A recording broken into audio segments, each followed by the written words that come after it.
Salut les amis, bienvenue dans cette formation où je nous propose de découvrir ensemble le HTML. C'est quoi le HTML? Le HTML est un langage très important qui permet de créer des pages web.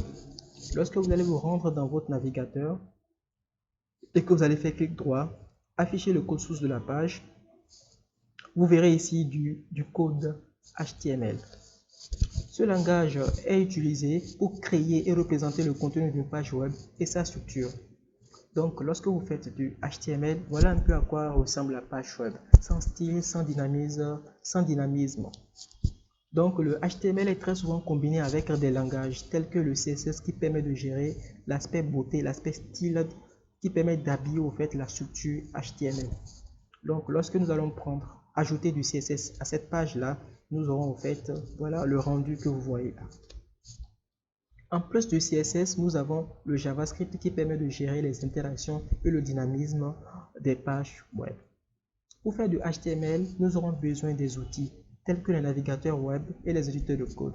Comme navigateur web, nous avons Google Chrome, Safari, Opera Mini et compagnie. Comme éditeur de test, nous avons Visual Studio Code, Sublime Text, Blocknote, Notepad++ et beaucoup d'autres encore. Donc vous aurez qu'à choisir un éditeur de test parmi toute cette multitude. Il en existe plusieurs sur Internet, gratuits, et d'utiliser un navigateur web de préférence. Alors à la fin de cette formation, vous devez être capable d'être vraiment indépendant, autonome, c'est-à-dire ne pas trop dépendre de la vidéo lorsque vous avez un problème. Mais qu'est-ce que Gojanda avait dit sur, c'est pas telle partie sur le HTML, non? D'être vraiment indépendant, autonome, c'est-à-dire apprendre à lire la documentation, parce que la documentation pour le développeur c'est comme une Bible. Et la Bible, ça ne se bûche pas. La Bible, on ne garde pas la Bible.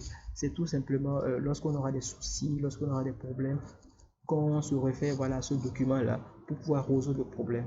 Donc, la Bible ou bien le Coran pour le développeur, c'est tout simplement la documentation. La documentation qui rassemble un certain nombre d'informations sur le sujet. Et lorsque vous aurez des problèmes, vous allez vous référer à cette documentation-là pour pouvoir en savoir plus sur, par exemple, le problème, pour en savoir plus sur l'outil que vous voulez exploiter.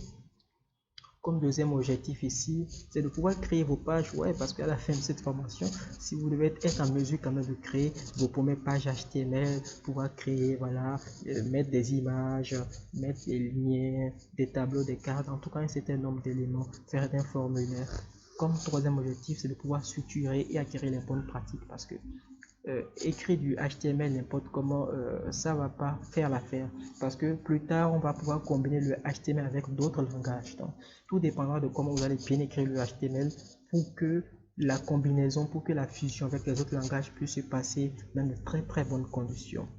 Alors comme fin, nous aurons un projet qui va conclure la formation HTML et CSS. Ce projet va nous servir de fil rouge tout au long de notre formation HTML et CSS. J'ai choisi la maquette avec soin. Il y a assez d'éléments. Donc nous aurons beaucoup d'exercices, nous aurons beaucoup de choses à faire. Nous aurons ici les cartes, nous aurons les animations CSS. C'est vrai qu'il y a un peu de JavaScript là, mais on ne verra pas le côté JavaScript. Voilà, nous allons pouvoir représenter, nous allons pouvoir... ça sera notre poste de fin, ça sera notre poste final. Sur ce, je vous dis merci d'avoir suivi la vidéo jusqu'à la fin.